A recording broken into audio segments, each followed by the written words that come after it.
Hello everyone. So just the other day I sent out a post on Reddit asking if people were interested in playing some games and getting some feedback, and JWet, who is 1146, was one of the people who said that they would like to play a game, and so I'm very excited that we're going to get our first game in, and hopefully it'll be interesting and informative. So right now, we may end up in a semi-Slav if I can get us to that position. And they might play moves like knight f3 and e3. And for my own part, I'm interested in playing a move like e6, knight bd7, and maybe even bishop b6.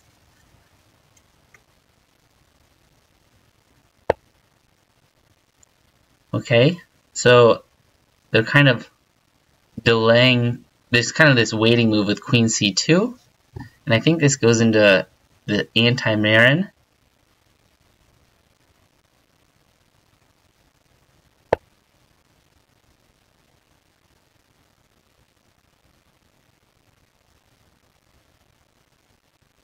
So one of the ideas for black in the semi-Slav defense is that once they do play the move e3,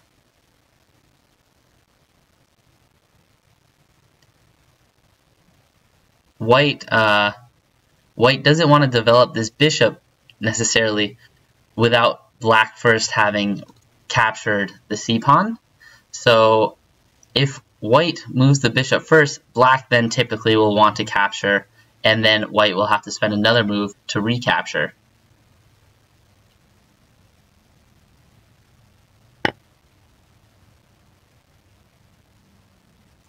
So I think if white captures knight e4, I have this move bishop b4 check.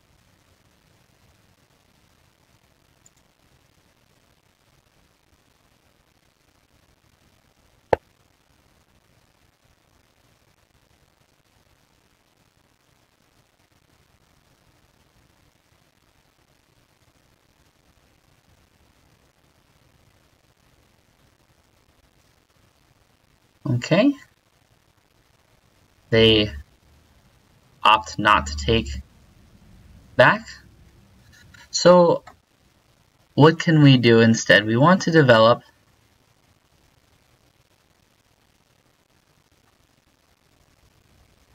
so let's just play bishop b4, pinning that knight. And very likely we'll see a3. And the question is, do I want to then take the knight on c3 and try and hold on to this pawn?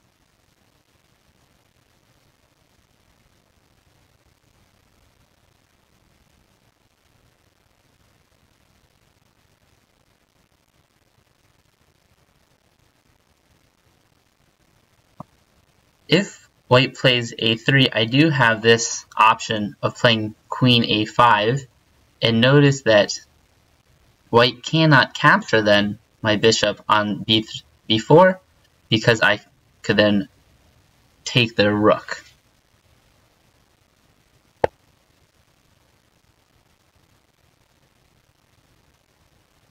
So they're just developing, but they've developed in a slightly unnatural way, kind of blocking this bishop, so I suspect that they're going to play g3 and then bring the bishop to g2.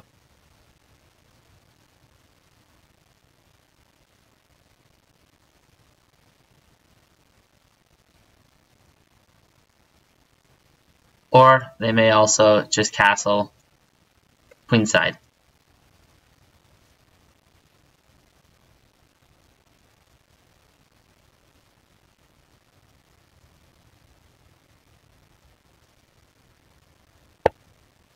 So let's just castle.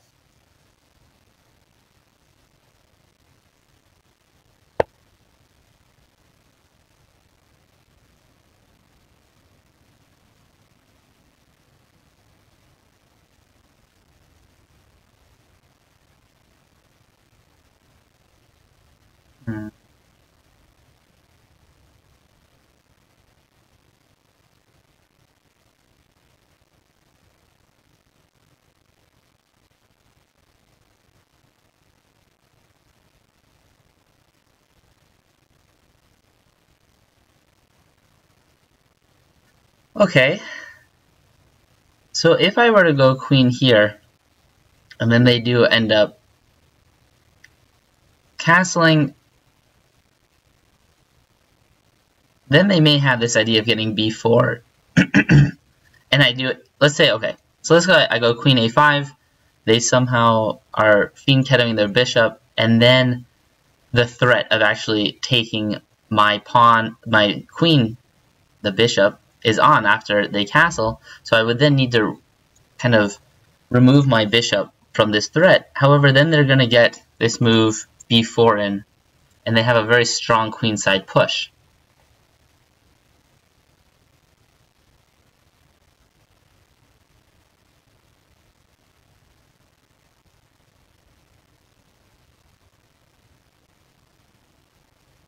So instead, let's just retreat the bishop. They'll very likely capture, and then I'll develop my knight.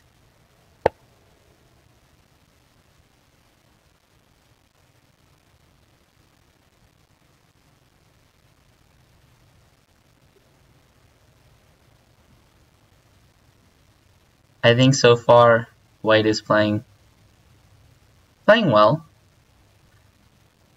I'm not seeing any glaring mistakes on their part.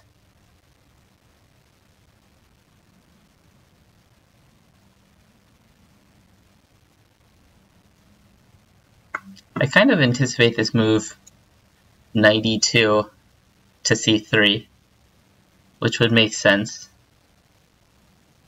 It would free up their bishop, and also it would reinforce the knight here on e4.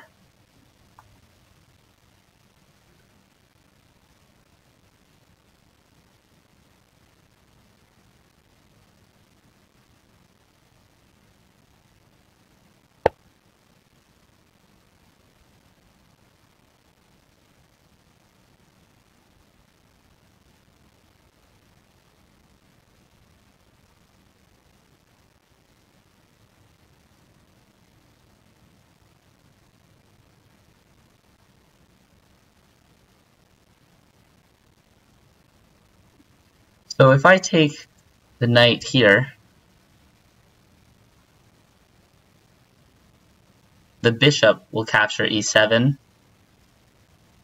and then I will be compelled to recapture, at which point the queen will capture the knight on e4. I'm looking at ideas of maybe there's some queen a5 in between move, and then I could slide over and attack there.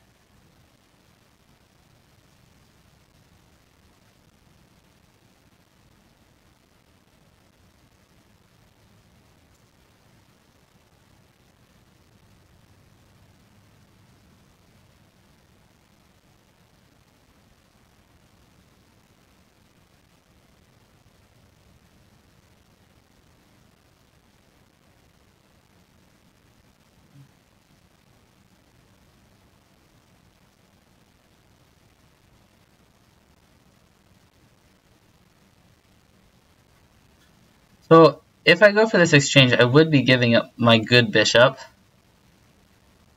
but they are behind in development.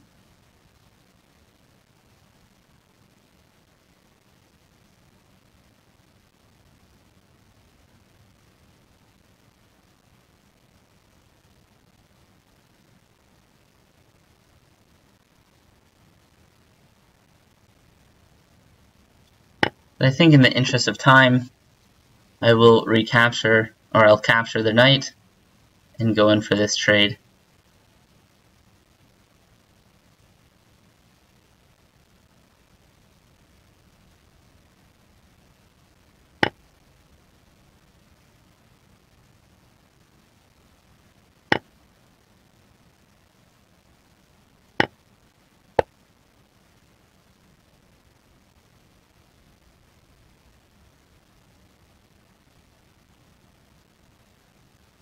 So white's still a bit behind on development, but so is black. I'm hitting at their queen here, in the center.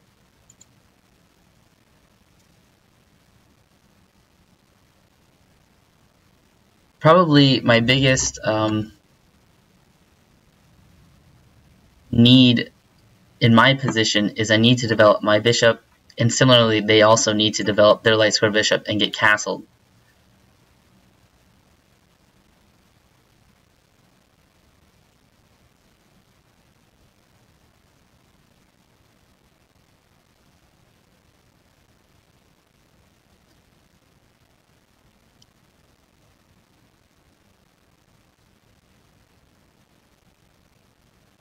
It would be nice if I could find a way to prevent white from castling. However, it doesn't look like I'm going to be able to do that.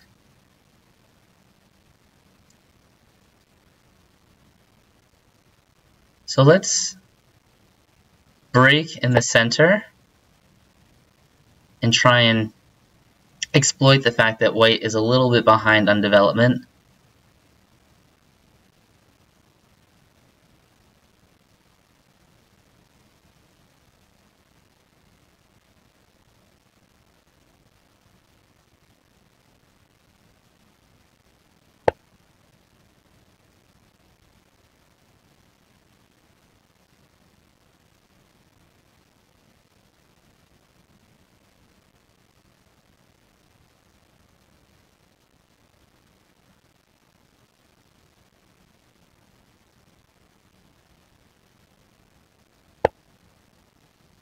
Now I just want to try and complete my development. They might actually be able to get this pawn push in, but that would kind of leave their knight pinned to the king.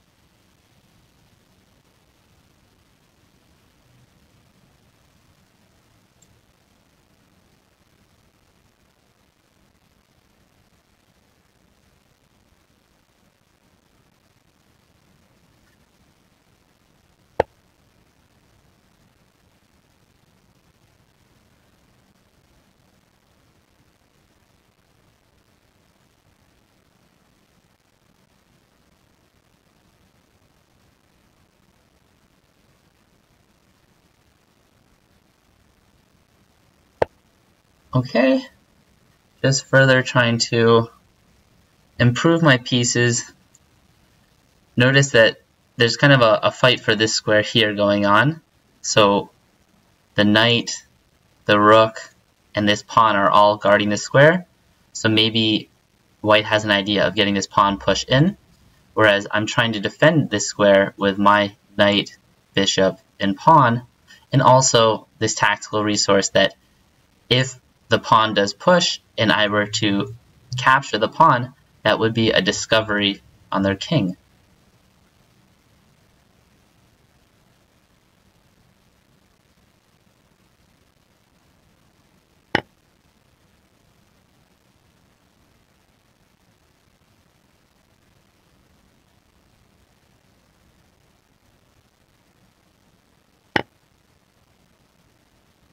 Notice that white can no longer go bishop e2 because my bishop is looking at g2.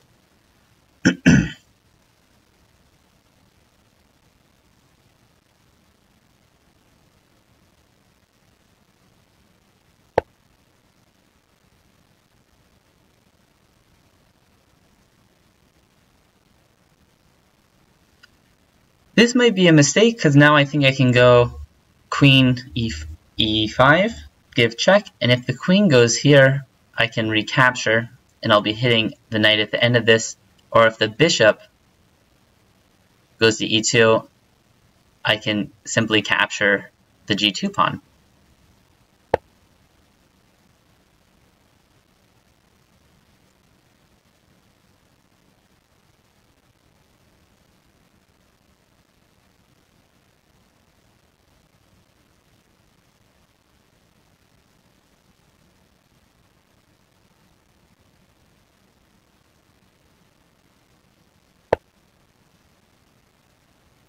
And in fact, I found a better move. No, it wouldn't have worked. I was thinking if I go queen a5 check, but then simply knight back is working out for them.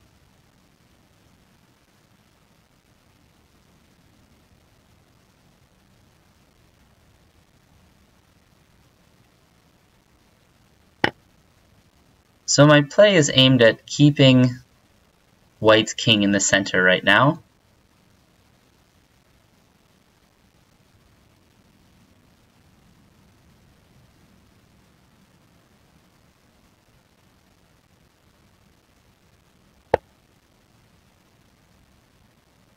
But of course, I do need to be careful of that.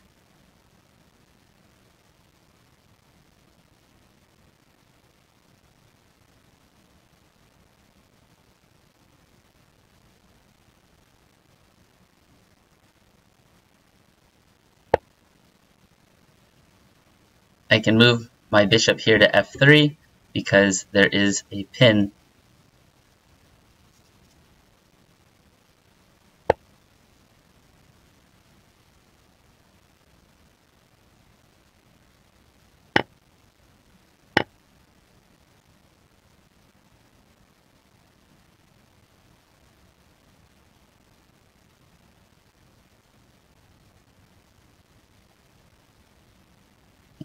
Let's go for it. I definitely need to be careful about this point. It is sensitive, so my knight shouldn't stray away from the f6 square.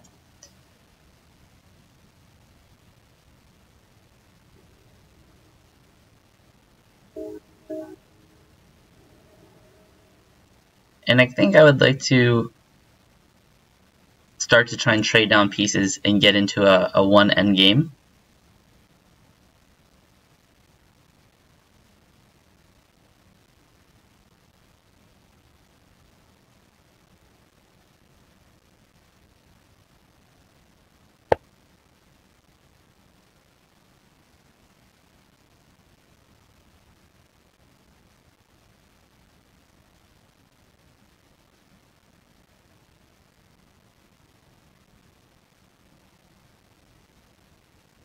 So white's idea is to play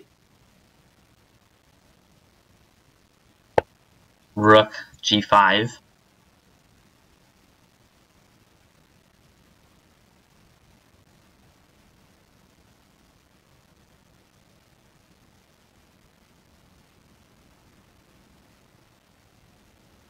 I want to prevent that and also create some space for my king.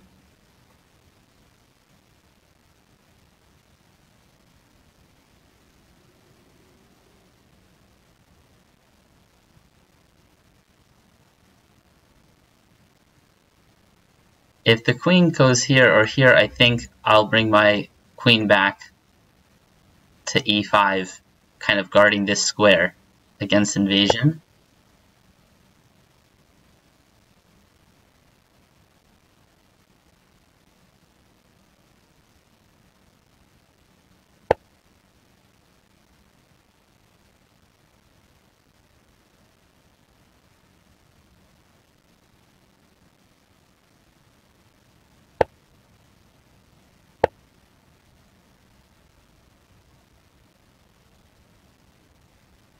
Hitting at the queen, now there's a nasty fork with check right here.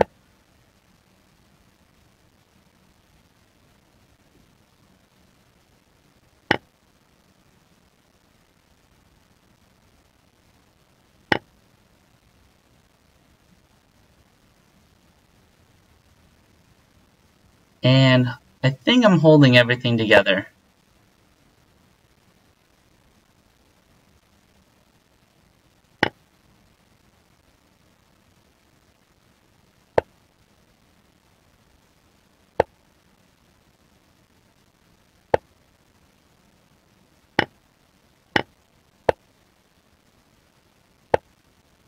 Alright, and they're just trying to delay the inevitable, but a very good game by my opponent.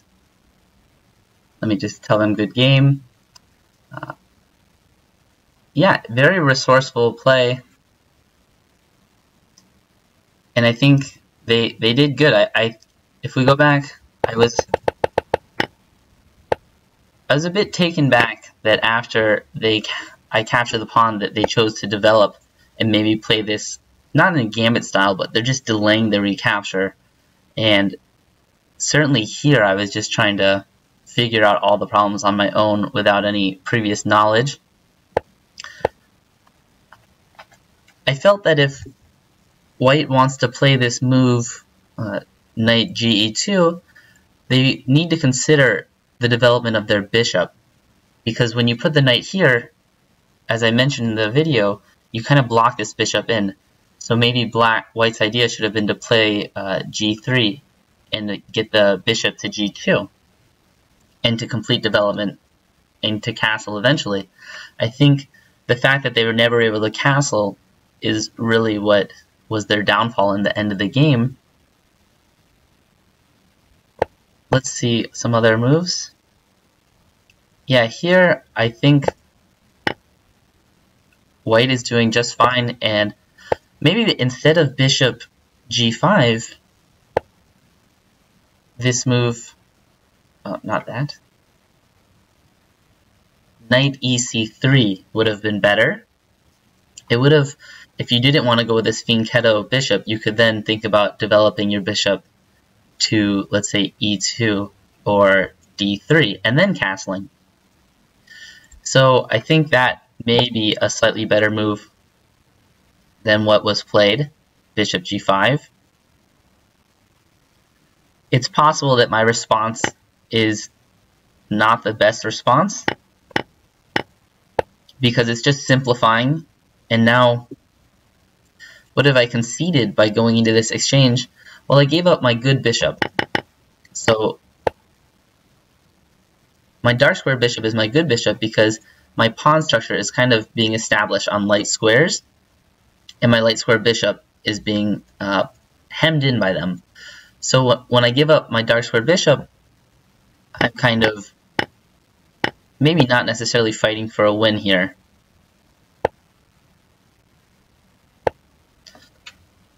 I like this move c5 because for me, I've already castled, and I think I'm slightly better developed than White. So I wanted to start opening up the position and trying to catch the king out.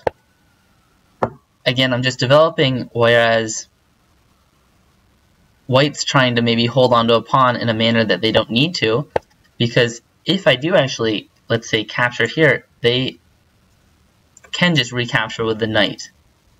And if I were to do something, let's say, by pushing this pawn even, they could then move the knight back to f3 or any other square that's available to them. And really, I think their major focus needs to be on getting this bishop out. But instead, they chose to bring the rook over. And now they finally get this knight c3 move in.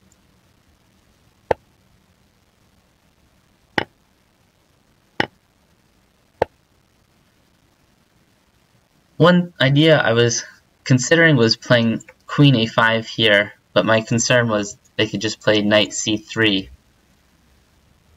and everything would be fine.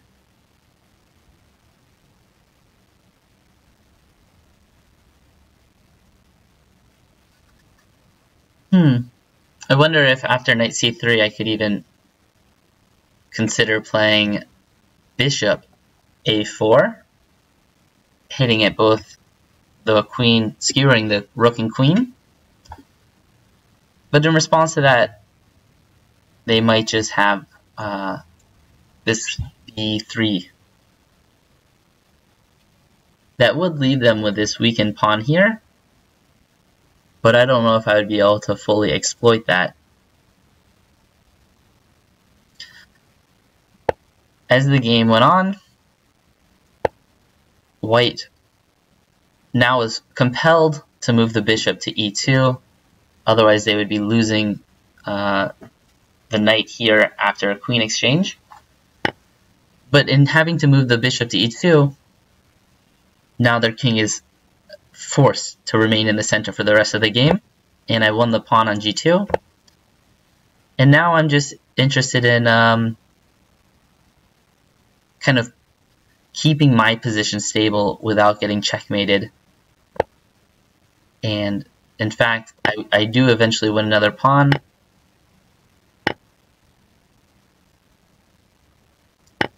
So I think maybe rightly so, white is interested in keeping the queens on the board. So of course they had the option of just capturing with the queen and then offering the queen exchange when I capture on queen e2 with check. But they're down a pawn, and they do have kind of some pressure going against my king side. So I can completely understand why they'd like to keep the queens on the board and recaptures with the knight. Furthermore, it does bring this piece closer into a position to launch an attack as well.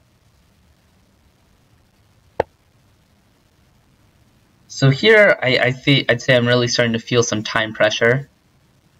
I felt that the idea behind this move was to play the rook here to g5, which is why I, in turn, both created some space for my king, as well as tried to prevent the rook from coming to that square.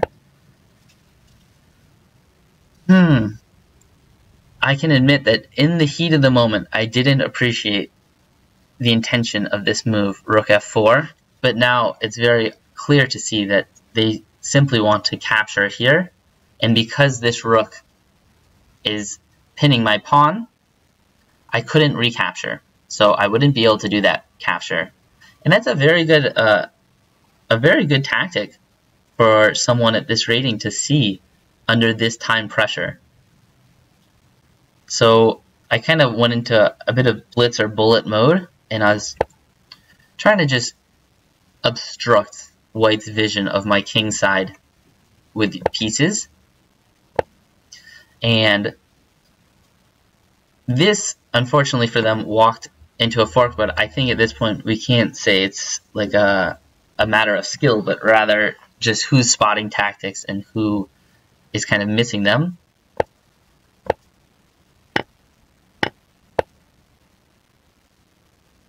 Okay, and as the game went on, it was more just a scramble, and I don't think there's much insightful commentary that can be given for the rest of the game.